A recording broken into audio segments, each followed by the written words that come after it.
Welcome back to the 2016 North American International Auto Show. And now I'm at the VLF Automotive booth, and I'm being joined by Henrik Fisker. Good to be here. Very good. Welcome back. Now, you've been here before, obviously, with Fisker and Karma Automotive.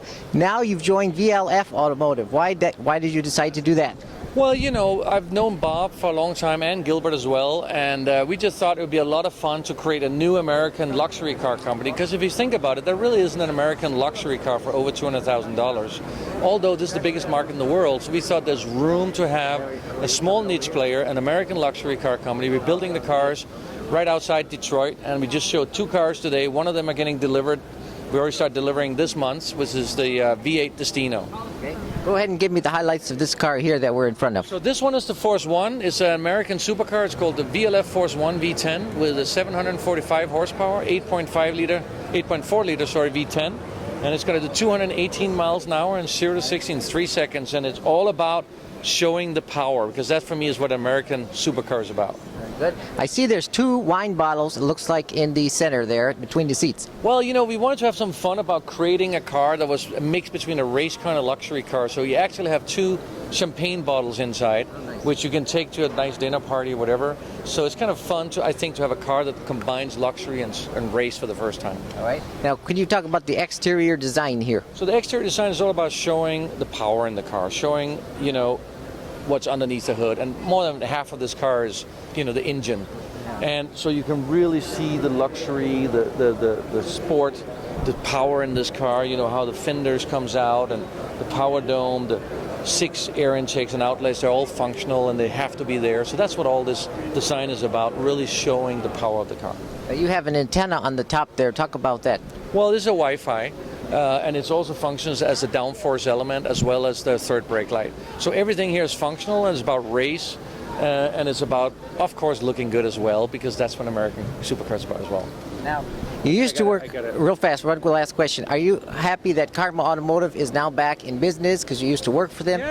Yeah, I think it's great that Karma Automotive is back and coming out with cars soon. Of course, we are also hoping that we can continue doing platform sharing with them, even though we have completely different customer base, so I think that's great. All right, thanks so much. Now I'm joined by Mr. Bob Lutz. How are you today?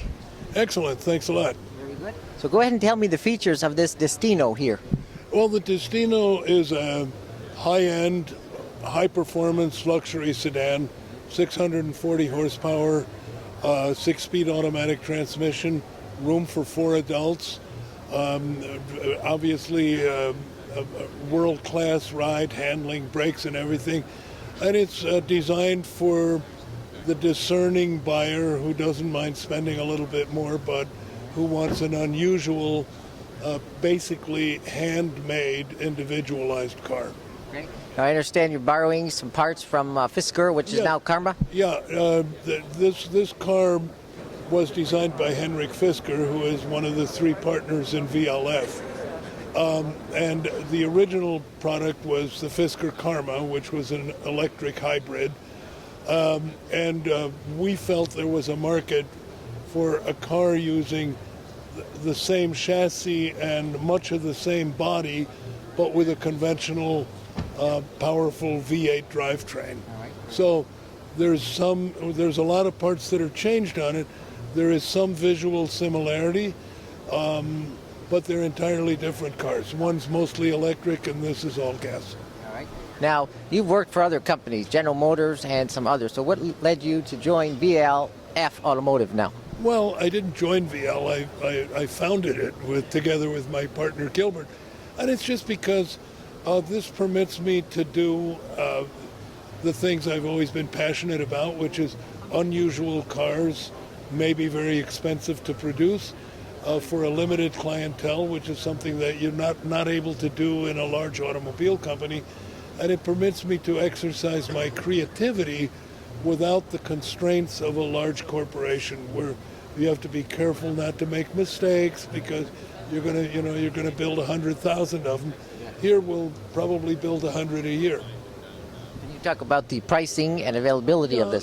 The Destino here will start at a retail at $229,000, and then The customer can option it up with special leather, special paint, et cetera, and I suppose it could go all the way to 300.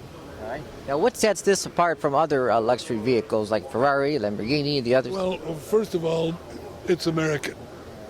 It's going to be much easier to maintain, much less expensive to own, in my judgment, much more reliable, and with considerably better fuel economy. But, Ferrari doesn't make a four-door.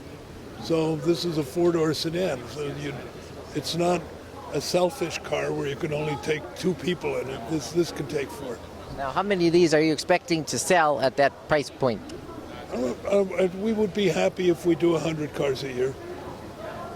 So we have the Destino, and then we also have this other car Force here. One, yeah. You want to mention that at all? Yeah, well, the Force One is a two-seat sports car, 10-cylinder, 750 horsepower, with an all-carbon fiber body, well over 200 mile an hour top speed, and the price point will be on that. Again, very limited production. Price point will be just under 300,000. Now, will you be taking both of these cars to other auto shows, Chicago, New York, Los Angeles? Probably not, because our budget won't permit it. Yeah. So what's next for you? Put these cars into production and get some dealers, name some dealers, which is what tomorrow is all about, and then get production stabilized and have a flow of cars from the factory to customers via dealers. And then there's nothing to prevent us from looking at a third model. We've got a lot of ideas of things we could do, but we're not sure that they all make good sense. Yes. You mentioned the dealers. Are there any locations you have in mind? Well, we obviously want San Francisco, Los Angeles, Dallas, probably Washington, D.C., Miami, New York, Chicago. The cities that do a lot of business with high-end imports. What about here in the Detroit area? We may get somebody to take it, but we'll probably need somebody in Detroit, even though I don't think the Detroit area is a big market for us. Talking standalone dealers, not joining with another company. We do not want standalone dealers. Because, let's put it this way, if we have 10 dealers and do 100 cars, that's 10 cars per dealer per year. They can't live on that. You're talking about maybe partnering with another company? Well, we don't have to partner. The dealer can elect to carry us in addition to Lamborghini, Aston Martin, Ferrari, or whatever else he's got. Because none of those franchises can support a dealer. Those guys all have multiple makes in the showroom. Any